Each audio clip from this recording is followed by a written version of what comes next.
Ya, Hai teman-teman koinvestasi, siang hari ini kita mau ngobrol nih sama salah satu CEO dari perusahaan kripto di Indonesia, Nobi. Bersama saya sudah ada Pak Lauren Samanta. Halo Pak Lauren Samanta, apa kabar? halo, selamat siang. Apa kabar semuanya? Baik-baik Oke, semuanya. ya, Pak Lawrence, kita hari ini mau banyak ngobrol dan interview Pak Lawrence langsung nih, jadi kayak eksklusif Ya, interview ya sama koinvestasi. Nah, mhm. sebelumnya boleh mungkin Pak Lawrence perkenalkan diri dulu nih ke audiensnya koinvestasi, mungkin gimana sih perjalanan kriptonya Pak Lawrence sendiri sampai bisa kecemplung di industri ini. Oke. Kalau saya mungkin kecemplungnya rada awal, gitu. Jadi kalau saya dari tahun 2010, sebenarnya saya udah dengar nih tentang Bitcoin, gitu. Nah, awal-awal cuma mining aja, gitu. Jadi mungkin perjalanan saya itu dimulai dari mining dari laptop waktu itu, Oh, jadi Pak Lawrence dulu gitu. ikutan mining Bitcoin tuh? Iya, ikutan waktu dulu awal-awal.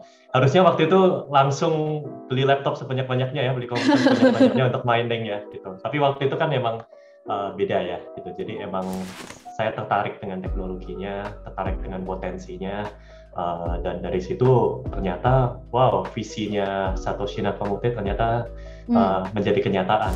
Oke, nah seru banget nih kayaknya nih ngobrol sama Pak Lawrence. Cuman biasanya sih kalau kita ngobrol kayak gini kita ke kantornya ya. Cuman karena Iya, memang kondisinya kita tahu lagi pandemi, COVID juga semakin waspada gitu. Jadi kita akhirnya mau nggak mau nih harus online nih interviewnya Pak. iya, Nggak apa-apa ya Pak? iya nggak apa-apa.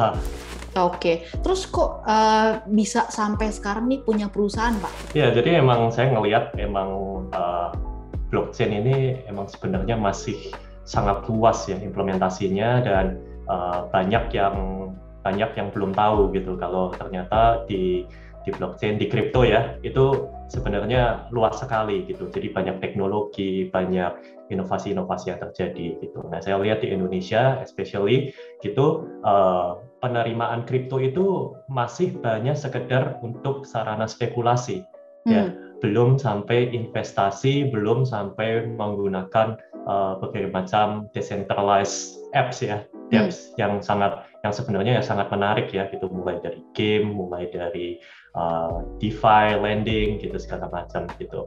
Nah, saya lihat mungkin di sini ada banyak opportunity di mana perusahaan yang saya rintis ini bisa membantu orang untuk Hmm. bisa masuk ke kripto mungkin dengan cara yang lebih aman, mungkin juga dengan cara yang lebih mudah. Hmm. Kira-kira seperti itu. Nah, Ya, kalau betul. dari staking ini kan yang kita tahu nih, di mana kita kayak deposito ya Pak ya.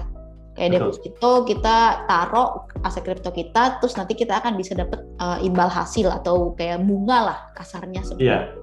Nah, betul. yang aku tahu nih kayak platform Nobi kan mirip-mirip ya Pak sama Mhm. staking. Mungkin boleh Mhm. ceritain Pak Lawrence apa sih yang melatar belakangi dibuatnya aplikasi Nobi? Ya, jadi staking itu salah satunya ya. Stake sebenarnya cara untuk kita bisa menumbuhkan kripto kita ya, grow kripto yang kita miliki itu nggak cuma dari trading ya, tapi bisa juga dengan tadi yang mungkin sudah sempat disebut yaitu dengan staking. Selain itu juga ada DeFi dan kemudian ada berbagai macam cara-cara lain. Nah, kita sebenarnya mendirikan Nobi ini untuk membantu supaya uh, orang-orang yang mungkin tidak ada waktu untuk melakukan trading atau mungkin orang-orang yang ingin mendapatkan passive income, ya pada intinya casual investor ya para investor-investor yang sebenarnya wah nggak mau ribet ya nggak mau pusing gitu, itu supaya mereka bisa juga mendapatkan padanannya di kripto. Kalau di dunia non kripto ya, di traditional finance kita nyebutnya, itu kan kita ada mutual fund ya, reksadana, ada Hmm. deposito ya gitu. Nah, kalau di kripto itu ada apa? Nah, ada banyak, tapi cara masuknya masih susah sekali ya. Saya coba jelasin ini ke orang-orang yang saya kenal, orang-orang yang bertanya gitu, dan kebanyakan ujung-ujungnya waduh ribet banget ya. Gimana caranya? Nah, disinilah kita hadir Nobi di sini supaya semua orang oh mau staking gitu, nggak apa-apa, lewat Nobi aja bisa. Mau masuk DeFi, oh nggak apa-apa, lewat Nobi aja bisa. Prosesnya pun sangat mudah dan semuanya sama ya gitu. Hmm. Jadi nggak perlu belajar lagi ganti koin, ganti wallet, belajar lagi prosedurnya. Nah, itu semua yang kita bantu. Kan kita kalau lihat di industri kripto nih memang investornya beragam ya Pak. Ada yang Ya, memang betul. fokusnya jadi trader, ada yang fokusnya memang jadi investor jangka panjang, ada juga yang Betul. memang dia farmer atau mainnya di DeFi gitu ya Pak. Kalau dari Betul. Nobi sendiri, siapa sih yang jadi target marketnya Nobi? Mungkin target market kita mungkin para millennials ya, yang berpikiran kalau investasi kripto itu mungkin wah repot juga ya gitu. Nah kemudian apalagi millennials kan, mereka lagi di usia sibuk ya, banyak pekerjaan ya, itu mungkin kalau lihat kripto waduh harus belajar banyak nih, harus time consuming gitu. Apa sih yang perlu dilakukan? Nah itu kita sebenarnya mengejar market mereka yang berpikiran seperti itu, yang mereka mungkin tidak memiliki waktu atau mungkin tidak memiliki pengetahuan cukup dan ingin mendapatkan solusi yang mudah. Saya ingin beli kripto, tapi saya bukan trader. Saya ingin hold karena saya percaya dengan teknologi ini, gitu. Dan dengan Nobi, mereka yang melakukan hold ini nggak cuma hold, tapi juga grow juga. Gitu, karena mereka bisa mendapatkan imbal hasilnya itu dari staking atau saving seperti itu. Oke, tadi kan Pak Lawrence ngomongin ya ada staking itu salah satu fiturnya di Nobi gitu. Cuman boleh jelasin lagi nggak sih Pak, kayak solusi apa sih yang diberikan Nobi kepada para penggunanya nih selain staking? Nah, untuk staking sendiri kan prosesnya itu sebenarnya tidak sesimpel itu ya, rumit ya gitu. Jadi kalau misalnya orang mau staking itu biasanya harus punya walletnya sendiri, kemudian harus menjalankan server, lalu mereka harus memastikan semuanya aman. Nah itu kita semua kita yang lakuin ya gitu. Jadi dengan Nobi sebenarnya semua orang bisa staking ya. Selain itu kita juga ada saving. Nah saving ini kita juga menarik karena di saving kita connect ke decentralized finance ya, kita gateway ke DeFi ya. Di sini mungkin istilahnya C DeFi ya, itu yang suka diomongin tuh gitu, dimana kita menjadi gateway menuju DeFi ini sendiri. Nah DeFi ini kan menarik gitu, bagaimana orang bisa mendapatkan dolar dalam bentuk kripto itu bisa mendapatkan yield yang relatif besar ya. Bayangkan dolar yang bisa mendapatkan hingga 10%, 15% per tahun ya, lending interest-nya. Nah itu tentu naik turun gitu, tapi selalu menarik dan jauh lebih menarik dibandingkan mungkin pegang dolar di bank ya gitu. Nah tapi DeFi itu juga nggak mudah dan nggak murah ya. Nggak mudah karena harus belajar mengenai mungkin pakai MetaMask, belajar mengenai smart contract. Jangan sampai salah ya, itu mungkin tips nomor 1, jangan sampai salah kirim ya kalau misalnya mau pakai DeFi gitu, nanti duitnya hilang semua ya. Yang kedua adalah gimana caranya ini bisa jadi yang murah gitu ya, karena mungkin sekarang yang DeFi ini kebanyakan berjalan di Ethereum, sementara Ethereum ini sekarang jaringannya sangat ramai dan harga Ethereum sendiri sekarang mahal. Jadi kalau misalnya kita mau mencoba berinvestasi di DeFi, menggunakan DeFi, sekarang ini katakanlah kalau misalnya yang ingin diinvestasikan kurang dari $5.000, wah itu berat karena mungkin biayanya untuk smart contract-nya sendiri udah $50 sendiri. Ya. Nah, tapi dengan adanya Nobi, karena kita penggunanya besar dan kita juga melakukan optimisasi, ternyata $50-nya itu kita bisa handle sendiri gitu. Jadi nanti Nobi yang handle. Jadi orang-orang sebenarnya mau masuknya $5.000 atau $50 pun juga bisa menggunakan Nobi. Oke, jadi lebih kayak jembatannya ya Pak untuk orang-orang yang awam. Betul. Kayaknya kalau aku lihat di industri kripto nih memang banyak sekali ya pemain industrinya gitu Pak. Dan menurut Pak Lawrence sendiri saingan Nobi siapa sih? Dan kalau menurut Pak Lawrence apa sih yang menjadi pembeda Nobi dengan platform saingannya Nobi? Oke, mungkin kalau ngomong saingan ya, saingan kita tuh banyak tapi juga sedikit. Banyak kenapa? Banyak kenapa? Karena di market banyak yang menawarkan mirip-mirip seperti kita gitu. Oh, kalau mau staking bisa di kita. Untuk mendapatkan interest bisa juga di kita. Tapi itu bukan core bisnisnya mereka ya. Sementara kalau buat Nobi itu core-nya kita gitu. Jadi sebenarnya memang kita melakukan optimisasi di situ gitu. Jadi mungkin imbal staking yang didapatkan, imbal DeFi yang didapatkan pun juga kita bisa bilang kalau yang kita tawarkan ini lebih baik daripada saingan-saingan kita. Wah, jadi kayak buat orang-orang yang memang sibuk gitu ya, bisa taruh aja gitu ya asetnya di Nobi, terus nanti ada sesuai ketentuannya bisa dapat imbal hasil gitu ya Pak? Betul. Oke. Boleh cerita nggak sih Pak Lawrence apa saja sih layanan yang ada di Nobi, terus mungkin secara spesifik kali ya bedanya apa gitu? Jadi mungkin tadi saya udah cerita banyak tentang staking dan saving ya. Staking itu kita jadi jalankan validator, jadi orang bisa mendapatkan reward dengan cara kita lock koin mereka di validatornya kita. Ya, nanti kita bisa dapat reward. Sementara kalau untuk saving kita connect ke DeFi, yaitu intinya adalah lending di blockchain. Ya, kita jadi bisa mendapatkan lending reward dari situ, lending interest ya. Gitu. Jadi kita memberikan modal untuk orang-orang yang ingin meminjam kripto. Nah, yang ketiga, mungkin buat mereka yang ingin berinvestasi dan dengan risk profile yang lebih tinggi ya, gitu. Jadi mungkin mereka ngerasa kalau kalau misalnya staking dan saving itu mungkin aman ya, kita nggak mungkin minus ya, karena ini semuanya dengan berdasarkan staking dan DeFi ya, itu jadi aman. Nah, kalau untuk yang risk profile-nya lebih tinggi, kita ada namanya Nobi Strategy. Ya, di mana Nobi Strategy ini kita bekerja sama dengan para trader profesional untuk membuat sebuah algorithmic trading gitu. Nah, jadi di situ memang kita lihat memang kalau kita berbicara dengan para trader profesional, semuanya itu mereka melakukannya secara otomatis ya. Jadi mereka sudah set tuh gitu. Oke, nanti strateginya seperti ini.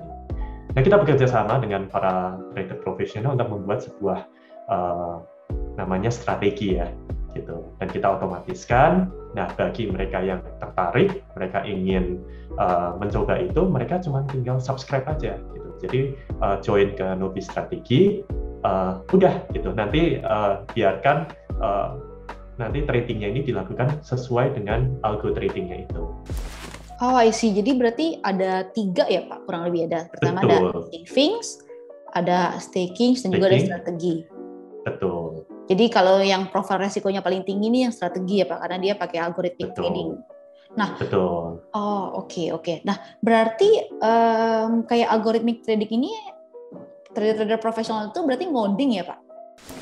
Betul, ya betul. Jadi mereka emang ngoding, jadi ada script yang mereka emang tentukan ya. Dan mungkin kalau mereka yang tahu ya tentang ini ya, mereka melakukan yang namanya technical analysis. Ya, TA ya, kan ada orang yang fundamental, ada orang yang teknikal. Nah, kalau untuk ini mereka melakukan technical analysis, dan dari technical analysisnya ini mereka menentukan, oke, mungkin ini ada kondisi-kondisi tertentu yang mereka cari. Ini adalah kondisi di mana mereka akan masuk, dan ini akan kondisi di mana mereka akan keluar. Gitu. Tapi itu semuanya otomatis. Gitu. Jadi nggak mungkin nanti tradernya ketiduran ya, atau tradernya capek, tradernya kena COVID ya, aduh, repot kan. Tuh. Nah, kalau ngomongin soal resiko nih Pak, kan maksudnya dari tadi kita ngomongin profitnya ya, kayak imbal hasilnya nih, mudah sekali gitu kan, kayak saving, staking, dan juga strategi. Cuman tapi kan investasi ya nggak ada yang tanpa resiko ya Pak. Mungkin boleh jelasin nggak sih profil resiko dengan kita sebagai investor yang nabung atau kayak taruh asetnya di Nobi ini seperti apa sih? Resiko loss-nya juga seperti apa? Mungkin yang perlu digarisbawahi adalah ini semua tergantung dengan base asetnya. Ya, jadi misalnya nih gitu, Anda ingin melakukan saving ya di dalam bentuk kripto gitu. Jadi pertama harus menentukan pilihan dulu. Aset kripto apa yang ingin Anda pegang gitu. Nah, kalau buat yang newbie nih yang benar-benar baru, pengen masuk kripto, pengennya apa gitu. Saya ada 2, biasanya kasih dia 2 alternatif. Yang pertama adalah Bitcoin tentunya. Yang kedua, kalau misalnya Bitcoin itu pun juga masih terlalu berisiko ya. Yang kedua adalah USDT. Ya. Jadi dolar, aset stable token dalam bentuk dolar. Kenapa? Karena ini menjadi pengenalan. Pengenalan kalau jadi ternyata di kripto pun juga nggak cuman aset-aset yang naik turun tidak beraturan ya gitu, tapi sebenarnya ada juga yang seperti stable token seperti USDT atau USDC lah ya gitu. Itu adalah stable token dolar yang sangat populer dan sangat dikenal masyarakat ya gitu. Nah, dengan melakukan itu mereka sebenarnya menabung dolar dalam bentuk kripto gitu. Kriptonya dapat, tapi amannya juga dapat ya, karena dolar ya diapa-apain adalah aset kelas yang aman ya, gitu. Nah dari situ kalau dolar masuknya saving jelas ya, dan dari situ mereka bisa contoh yang kita miliki adalah Nobi USDT market ya.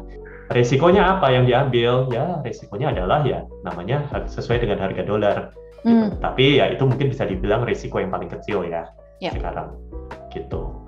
Nah kemudian kalau yang untuk yang lainnya semua yang di saving sama staking sebenarnya semuanya sama gitu. Itu tidak mungkin minus.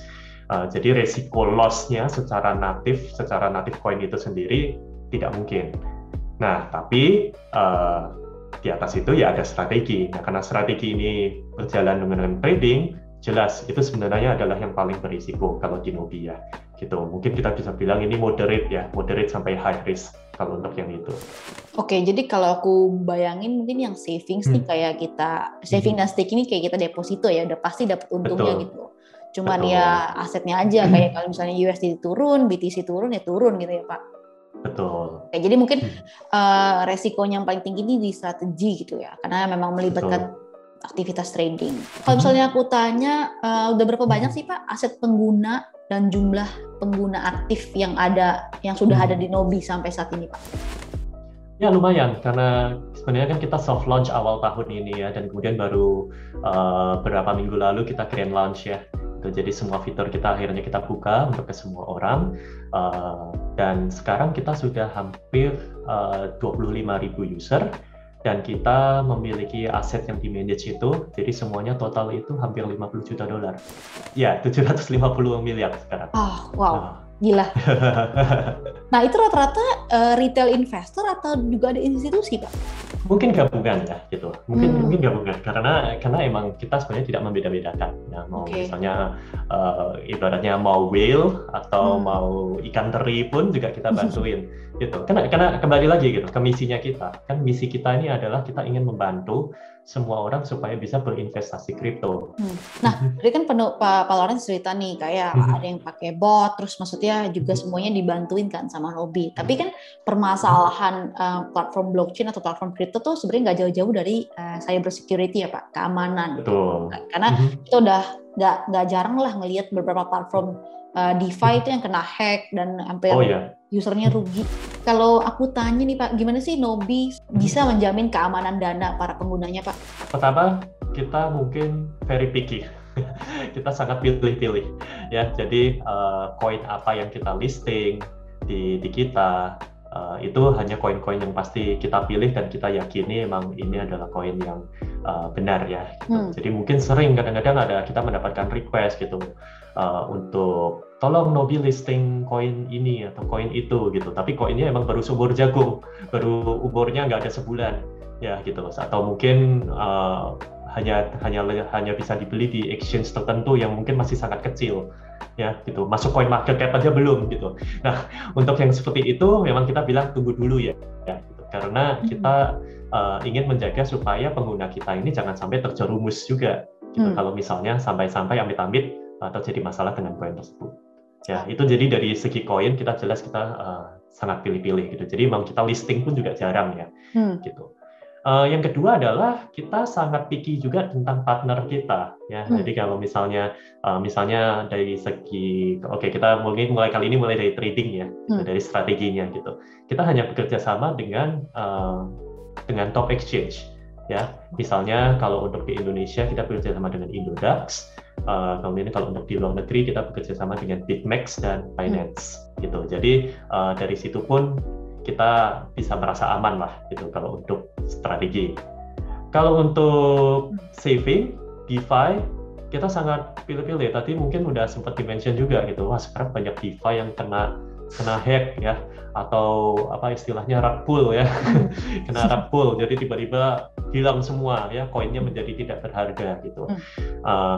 Itu ya memang bisa terjadi gitu. Tapi makanya kita hanya bekerja sama dengan DeFi platform yang memang besar, yang memang kalau istilahnya itu mereka total lock value-nya itu udah di atas $50 billion semuanya gitu. Gitu. Nah, misalnya Compound Finance ya, itu juga itu memang besar sekali kan mereka asetnya yang mereka pegang itu di atas 5 billion ya. Mereka itu kalau compound itu udah di atas 5 billion ya. Terakhir itu kalau nggak salah 8 billion dollar gitu. Nah, kita juga bekerja sama AAV. AAV itu sekarang yang paling besarnya 10 billion dollar ya gitu. Lalu ada Curve, ada Yearn ya. Itu semua top lah gitu. Dan kenapa mereka top gitu? Bukan karena mungkin mereka menjanjikan imbal hasil yang paling tinggi on the market gitu. Tapi karena mereka paling terbukti, paling aman, track record mereka jelas ya.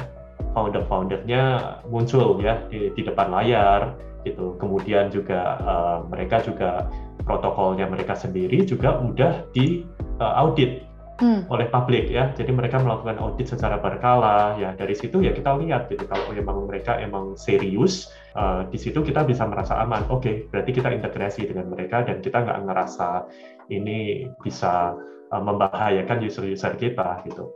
Nah, jadi itu sebenarnya bebannya di kita untuk bisa memastikan kalau emang ini partner-partner yang kita ajak kerjasama ini emang partner-partner yang oke. Oke. Jadi memang Nobi memastikan juga ya kayak dari segi partner itu yang pasti aman dan bukan yang sembarangan gitu ya. Iya, betul. Oke. Ya, Pak Lawrence boleh share sedikit nggak? Ini kan Nobi tadi Pak Lawrence juga sempat ngomong soft launch-nya di awal tahun, grand launching juga baru-baru ini kalau kita datang kalau nggak salah ya. Boleh nggak sih share Pak Lawrence roadmap Nobi ke depannya ini seperti apa Pak? Ya, roadmap-nya yang jelas kita akan terus menambah fitur-fitur kita ya, gitu, untuk memanjakan para pengguna kita. Gitu. Jadi sudah banyak yang bertanya-tanya gitu, misalnya kayak, wah staking-nya ini menarik, gitu. Mungkin staking-nya bisa ditambahin dong, gitu. Atau mungkin saving produknya gitu, mungkin saving koin-koinnya ini juga bisa ditambah. Itu pasti, itu jelas kita sudah ada roadmap untuk kita selalu menambah koin-koin fitur-fitur kita di situ ya, gitu. Nah, tapi mungkin fitur paling besar yang kita ingin sediakan dalam waktu dekat ini adalah bagaimana supaya orang bisa melakukan jual beli kripto secara langsung di Nobi ini juga, gitu. Tapi ingat, ini tujuannya bukan untuk trading ya, tapi supaya untuk memudahkan lagi orang-orang yang ingin, mau berinvestasi, mau beli Bitcoin, tapi gimana caranya gitu. Nah, kalau sekarang kan mungkin kita masih harus beli dulu di tempat lain, lalu dibawa ke kita gitu. Di situ sebenarnya kita sudah menyediakan value ya gitu. Tapi di sini gitu, gimana caranya supaya ini bisa lebih mudah lagi. Pak Lawrence mungkin ini di luar skop pertanyaannya Pak, cuman aku mau tambahin ini biar lebih seru. Boleh share nggak sih success story-nya dari Nobi atau enggak, misalnya user-user yang udah pakai Nobi nih, success story-nya ada nggak sih Pak? Success story sih banyak gitu. Misalnya nih dulu tim kita juga waktu itu melakukan research dan kita waktu itu listing salah satu koin kita ya, misalnya waktu itu Harmony One ya. Harmony itu kita lihat adalah tim yang sangat bagus ya. Mereka juga berusaha membuat platform blockchain yang bagus ya di situ. Itu dengan founder-foundernya yang sangat bagus. Jadi background-nya kita cek, kita ketemu dengan tim mereka dan kita merasa kalau mereka memang bisa layak kalau bisa dibilang menjadi Ethereum challenger lah gitu. Ya, gitu. Memang banyak gitu. Tapi kita waktu itu sejak awal kita lihat kalau ini mereka ada chance untuk bisa menjadi challenger, ya gitu. Dan dari situ kita waktu itu menjadi platform pertama di Asia yang menyediakan layanan staking buat Harmony, gitu. Nah, dan waktu itu banyak banget tuh yang join dan mereka merasa terbantu. Gila, kalau memang ternyata staking paling mudah ya emang di Nobi, waktu itu namanya Honest Mining ya, gitu. Nah, dan di situ waktu itu banyak juga di Indonesia yang akhirnya mereka juga berinvestasi di sana, mereka melakukan staking, dan kemudian ya sukses story-nya adalah sekarang setelah mereka udah mainnet, mereka juga udah mulai mengeluarkan proyek-proyek decentralized mereka ya, smart contract-nya udah jalan. Wah ya ternyata mereka growth-nya sangat bagus ya, karena ternyata proyeknya udah aktif gitu.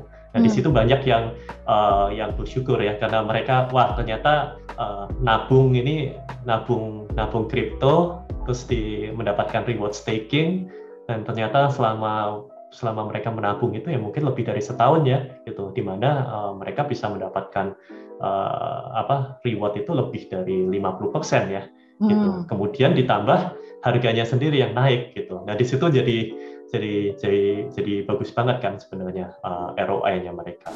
I see. Gitu. Wah, oke seru nih kayaknya. Lihat mencoba deh. Oke, Pak Lawrence, mungkin pertanyaan terakhir nih buat teman-teman audiensnya Koinvestasi, kayak mungkin sekalian closingnya dari Pak Lawrence sendiri, kayak kenapa sih orang-orang yang nonton video ini sekarang harus pilih Nobi? Oke, ya jadi kalau misalnya Anda emang kaum rebahan ya, mereka yang suka yang males mau ngapa-ngapain gitu, boleh dicoba Nobi. Mungkin ini bukan solusi yang pasti cuan, tapi paling enggak ini adalah solusi di mana Anda tidak perlu untuk ngapa-ngapain, tapi bisa auto mendapatkan reward ya, auto cuan di sini gitu. Nah ini kan memang lagi tren ya sekarang gitu, dan kita nggak melihat banyak yang fokus di sini gitu ya di kripto. Jadi silakan dicoba, dan kalau misalnya ada saran pengembangan atau apa, silahkan nanti juga bisa hubungi saya atau join komunitas kita juga ya, ada di Telegram. Oke, mantep. Nanti teman-teman di sini bisa langsung follow sosial media Nobi ya, download juga aplikasinya. Jangan lupa buat teman-teman yang mau cobain Nobi bisa pakai link yang tertera di deskripsi di bawah ini ya. Oke, thank you banget Pak Lawrence udah ngobrol-ngobrol sama kita nih. Mungkin nanti setelah pandeminya lebih baik, kita bisa main-main kali ya kantor Nobi gitu ya. Oh yes. Oke, kalau gitu thank you Pak Lawrence sudah menyempatkan waktunya. Buat teman-teman di sini bisa langsung cobain aplikasi Nobi sekarang pakai link yang di bawah. Koinvestasi, aset masa kini, kaya masa depan.